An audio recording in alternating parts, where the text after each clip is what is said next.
And thanks to our speaker, Gail, for coming in tonight to enlighten us and give us inspiration to honor our men and women in uniform and their families, because it is the entire family that serves. Hi, I just want to thank you guys for inviting us out. We had a great time. Gail was an awesome speaker. Her message was right on point with just everything in life, with military life. I've really enjoyed watching Gail communicate with the military spouses here. I see how the spouses are engaged. They're at the edge of their seat, they're involved, they're listening, they're learning, they're taking notes. So clearly they're taking away something and a new message from what Gail's giving them. It's been a wonderful joy to work with Gail, and I appreciate what she's brought to the military community. Our guest speaker, Gail Kasper, was excellent, delivering a powerful, mentoring, engaging speech to the women, and it was just a really wonderful time. I really appreciated you coming tonight and speaking to us. I had 5 FRG leaders in the audience tonight, and they are all FRG leaders that are of units that are fixing to deploy. And I saw a lot of lights go off in their minds, and just watching their faces as you were speaking to them really made a big difference to me. And I think you made a huge difference in their lives, which is going to make a huge difference in even more lives. So thank you so much for coming. We appreciate it.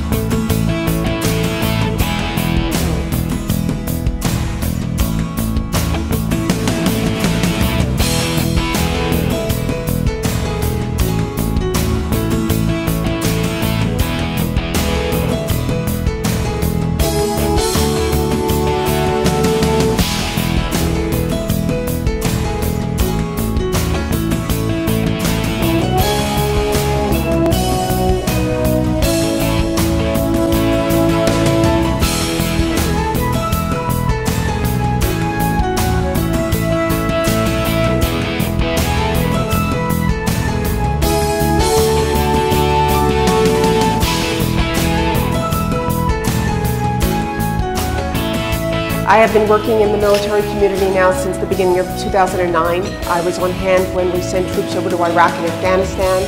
I continue to stay in touch via email with many of them, being a resource and support for them as well, and being brought into several Operation Homefront opportunities to meet all of you and have the chance to just talk to you and be inspired by what you do every single day.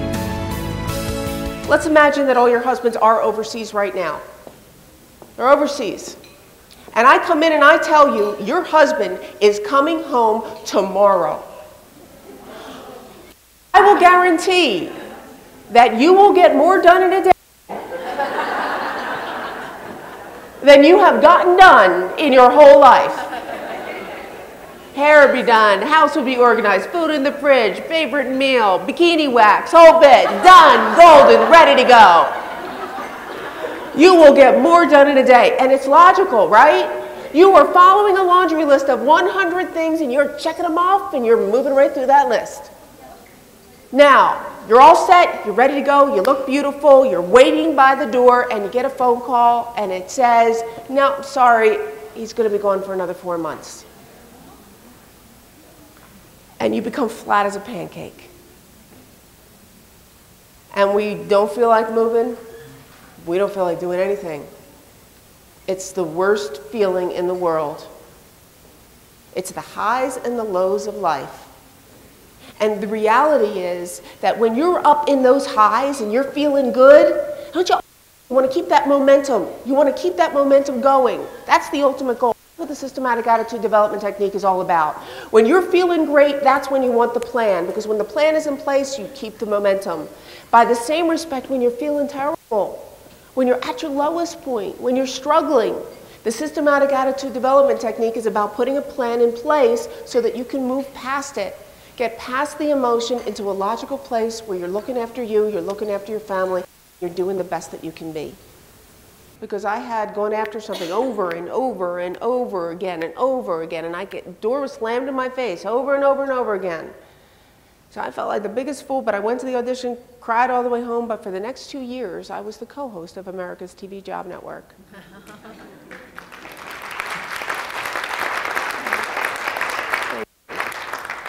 But that's when I knew. I wanted to be in television when I was in college. I should have done it. I could have done it. I'm persistent, I'm hardworking, I know I can handle it, I'll do the job. I could have done it. But I didn't know until that moment what was possible in my life. And you know what? I'd have to face humiliation along the way. You have to bargain for that. That's going to be part of the picture, you know? Anytime you're going after a goal or a dream or you're working towards something, whether it's a class, school, a new job, going after a job, it does not matter. There's a certain humiliation you're going to have to face, but that's the emotion I was telling you about earlier, right? You got to put that emotion aside, you develop the plan, you stay logical, and you keep moving forward. And if people are laughing at you along the way, you just disregard them because they're not moving toward their goals and dreams. You are.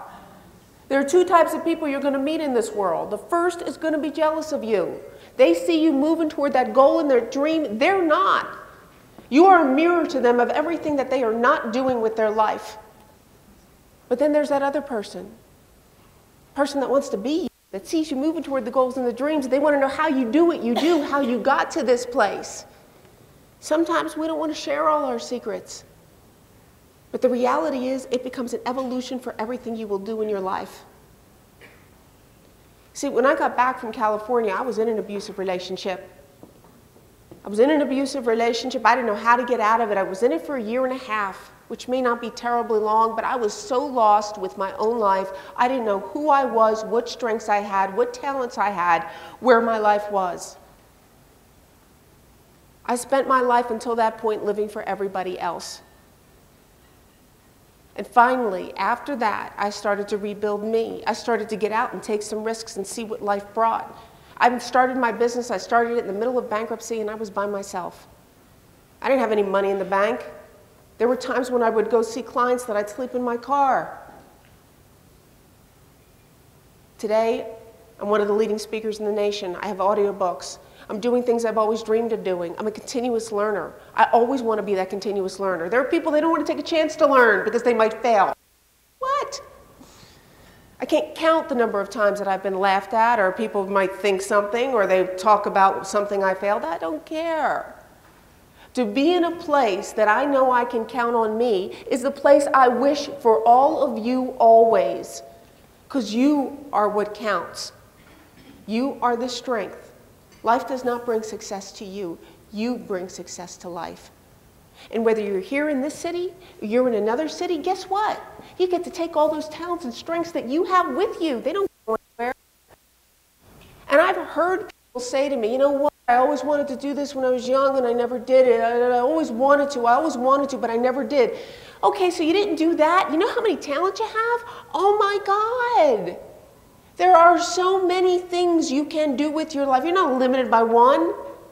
If you had one love and it passed you by, move on and find something else. There is so much more out there for you. I mean, one of the people that I've really grown to admire because I've gotten to know so well is Vicki Saraceno.